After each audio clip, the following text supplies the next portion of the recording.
Hi everyone, hope you're doing alright. I recently released a video extolling the virtues of slow running and why that's so important and so valuable, which it absolutely is. So in the interest of balance, I thought I'd talk today about pace, about fast running, getting your pace up, the benefits of that.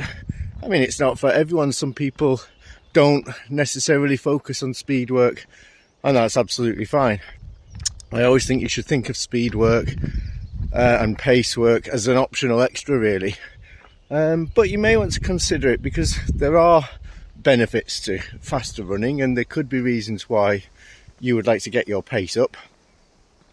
For a start, thinking about your event, if you're running faster, you're not on your feet for as long. So that would make life a little bit easier for you.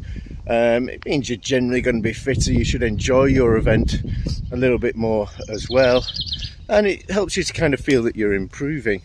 So if you can get your pace up, then it could be good for your well-being because you can see it as a measurable way of making progress in your running. So I'm going to give you 5 top tips for how you can improve your pace and get faster results in your marathon, your half marathon, 10k, 5k. So here's what the science says. So what's the number one factor that will bring your time down in your distance running event? It might surprise you, but actually there's really strong evidence. Numerous studies have found that there is a really clear factor, one thing that you can do that will significantly improve your time more than anything else, and that is your overall weekly mileage. So obviously, you know, we try and get a long run in once a week, we get our midweek runs, but how much are you doing? So you look at the elites, obviously they run huge distances, you know, very frequently upwards of 100 kilometers, and actually often a lot more than that in a week. No one's asking you to do that, but if you look at what you are doing at the moment with appropriate recovery weeks factored in, can you gradually increase that? Because it's really clear that the more you increase it, the faster your times are going to be. So why does this happen? Hello, cowlets. I've just got some guests here listening about how to get their times down as well. Well, it increases your muscular endurance, your aerobic capacity, just the adaptations in your body that enable you to run faster for longer. So that is really clear, guys. It's the number one thing that you can do. Gradually increase your overall weekly mileage. So the second biggest predictor of improved pace in your marathon, your half marathon, whatever your event is your long, slow run.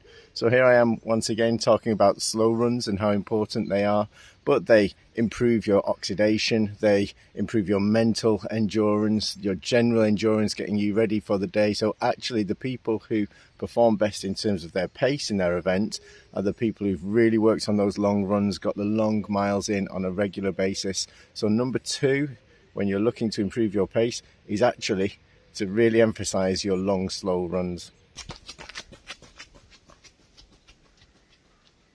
So number 3 applies actually mainly to your race, but it is worth practicing ahead of your race as well.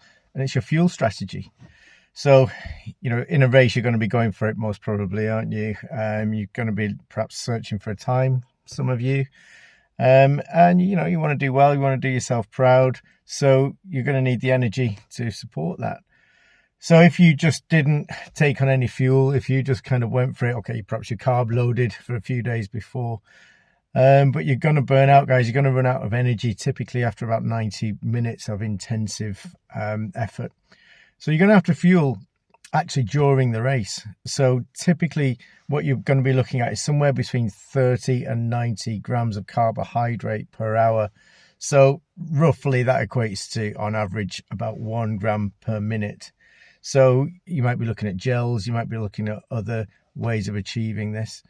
But this is one of the key factors on your actual race pace and your times, because it's all about maintaining muscle glycogen. So you're providing yourself with the fuel that you can actually make use of at the time during the race. You'll definitely have people saying to you, quite rightly, don't do anything new on race day. So when it's your event, don't be doing anything for the first time. And I'll definitely include your fueling strategy in that. So if you've got a plan for what you'd like to work for you, make sure that you're practicing it in the preceding weeks ahead of your event. So on your long runs, it's a really good opportunity to do that. So this strategy that I'm talking about here for improving your pace doesn't just apply on race day. It's definitely something to practice ahead of the event. So number 4 is potentially a bit of a contentious one, but it's body composition. So we're talking about the percentage of body fat and how that might impact on your pace. Now let's be really clear, you know, runners come in all shapes and sizes. When I go and take part in events, I see a broad range of the population represented, and that is brilliant. No one should feel, you know, any kind of pressure to have a certain kind of body type or body shape or anything like that. If you're getting out and going running, doing some exercise, you're doing something great, and that's the bottom line really. But from a purely scientific perspective, body fat percentage, the lower that it is, the higher your pace. It may not be important to you, it may be. So for number 5, when it comes to increasing your pace and bringing your times down in your event, well, this is where the actual speed work comes in. So I'm talking about interval sessions, tempo or threshold sessions. I'm not going to go into too much detail about those now. I'll make a separate video discussing those topics. But the really key factor in this is how much of it you do. It's very easy to do too much speed work in your training.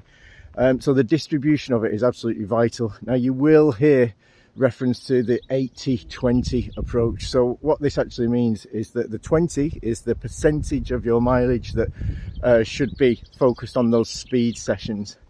80% of your running should be nice and easy, taking it slow, that conversational zone 2 kind of pace that we refer to quite a lot.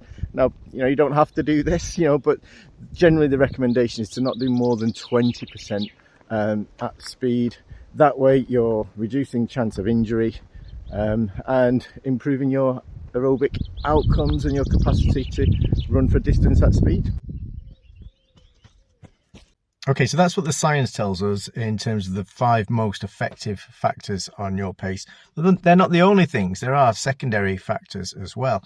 I'd include in that strength and conditioning. Now, yeah, it's one of the things that I would term an optional extra. It's worth doing. We know that it helps to prevent injury. Make sure that you're in a good place for the day when it comes along. So definitely be thinking about strength and conditioning if you can, because if you're finding yourself getting injured, then obviously that's going to impact on your pace, isn't it? So definitely be thinking about that. Also, your recovery and your sleep. These are really important things to be considering. So making sure that you get enough sleep, making sure that you're recovering properly from everything that you do.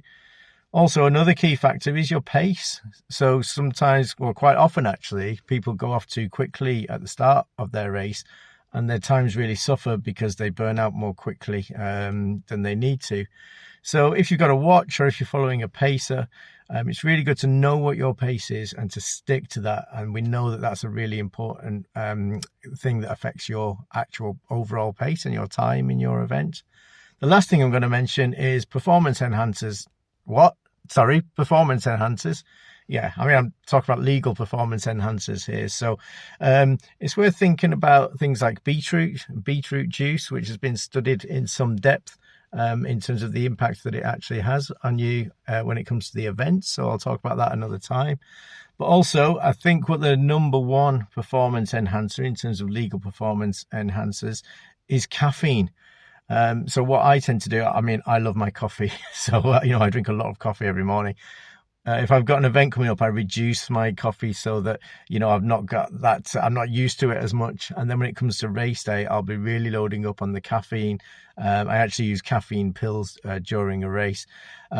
It's a bit of a cheat. There's a bit of a discussion to be had around it, because what you're doing is you're blocking your perception of pain, which, pain's there for a reason, isn't it? But if you're really determined to get a certain time, caffeine is definitely something that will help you on your race day. So I hope that info is useful to you. why don't you make a comment, guys? Tell us what you think about those. Are these things that you could be seeking to use for yourself? I'd really love it if you subscribed, because I've got loads more videos like these as well. Thanks a lot.